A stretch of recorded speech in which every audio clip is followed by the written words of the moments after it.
ایک سائنٹیفیکل طریقہ اپنایا کہ ڈی این اے ٹیسٹ کرو. تو ڈی این اے ٹیسٹ کر کے 200 پریسٹ جو ہے جو پریسٹ ہائی پریسٹ نے 200 پریسٹ لاویوں کے قبیلے سے 200 کاہن انہوں نے ڈھونڈے. اور اب جب 200 کاہن نے ڈھونڈے پھر انہوں نے اور لوگوں کی تلاش کی کہ ڈی این اے سے ہم قبائل کو ڈھونڈ لیں. اور آج سائنٹیفکلی یہودیوں کا جو ٹیمپل انسٹیٹیوٹ ہے، اگر آپ گوگل کے اندر جائیں، جو میں آپ کو یہ لفظ بول رہا ہوں دا ٹیمپل انسٹیٹیوٹ، آپ اس کو لکھیں، آپ کے سامنے یہودیوں کی لیٹسٹ ویب سائٹ آئے گی. جو سن ہینڈرن نے 70 لوگوں نے یا 70 علماء نے اور سردار کاہن نے اس انسٹیٹیوٹ کی ڈیوٹی لگائی ہے کہ تم نے یہ سارے کام کرنے ہیں. 200 کاہنوں کو الگ کر لیا گیا، 20 نوجوانوں کے ڈی این اے ٹیسٹ کر کے ان کو الگ کر لیا گیا، پیوریفائی کر لیا گیا. تو اب یہ سارا کچھ وہ کر لیا ہے. اب وہ ڈھونڈ رہے ہیں کہ کسی طریقے سے ہم قدیم زمانے کی بات کروں، یہ سن آج سے 20-25 سال پہلے، کہ کسی طریقے سے ہم سارے کے سارے پیوریفائی ہو جائے، پاک ہو جائے، پاکیزگی اختیار کریں. تو پاکیزگی اختیار کرنے کا جو طریقہ بائبل کے اندر لکھا ہے، یہودیوں کی ٹریڈیشن، یہودیوں کی روایت کے مطابق، وہ ہے لال بچیاں، سرخ بچیاں کی قربانی.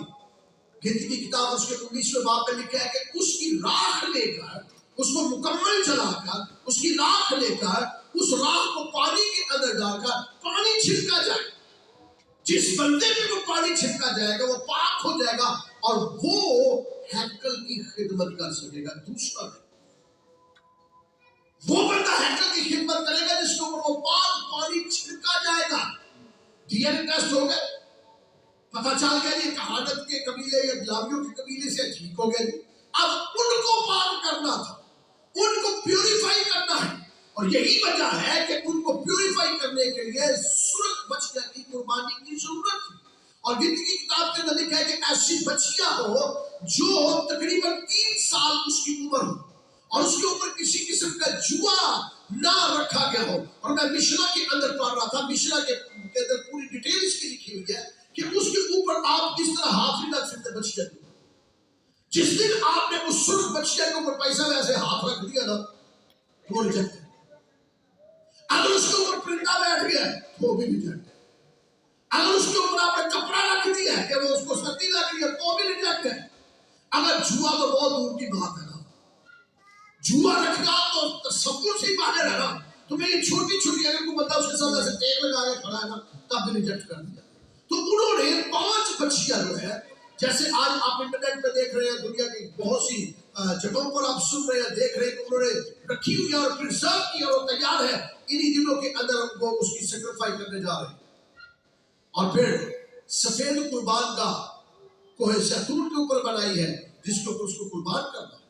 اور پھر اس کی راہ کو لے کر پیوریفائی کرنا ہے. جب وہ پیوریفائی ہو جائیں گے تو مشنا کے اندر یہ بھی لکھا ہے کہ جب آپ اس کو پیوریفائی کر لیں گے تو اس کے بعد مسیحا آئے گا، اس کے بعد کرائسٹ آئے گا، اس کے بعد مشایا آئے گا. تو کیا جو وہ مسیحا ہوگا جو اب آئے گا پیوریفیکیشن کے بعد، بچیا کی قربانی کے بعد، کہانت کی خدمت کے بعد، وہ آگے کرے گا. پہلا کام وہ مسیحا آگے یہ کرے گا کہ وہ ہیکل مقدس کو بنائے گا. وہ خود کھڑا ہوگا اور آرڈر دے گا ہیکل کو بناؤ، اور کسی کی جرت نہیں ہوگی کہ اس کے سامنے بول بھی سکے. تو اب سوال یہ ہے کہ وہ ہیکل کو بنائے گا اور پھر پوری دنیا کے بادشاہ اس کے قدموں کے اندر آئے گا. وہ حاکم ہوگا اور حاکمیت کرے گا. پھر جب یہ کچھ ہوگا تو وہ سب لوگوں کے ساتھ صلح قائم کرے گا اور کوئی لڑائی نہیں ہوگی. جنگ ختم ہو جائے گی، لڑائیاں ختم ہو جائیں، فساد ختم ہو جائیں گے. اور پھر وہ ایک ہی نظر سے سب کو دیکھے گا اور سارے لوگ جس طرح بائبل میں لکھا ہے یروشلم آئیں گے اور آ کر خداوند کی حمد کریں گے. ہیکل میں وہ بیٹھے گا، وہ ہیکل میں بیٹھے گا اور لوگ حمد کریں گے، آگے صلح کریں گے. کیا آپ ایسے مسیح کو مانیں گے؟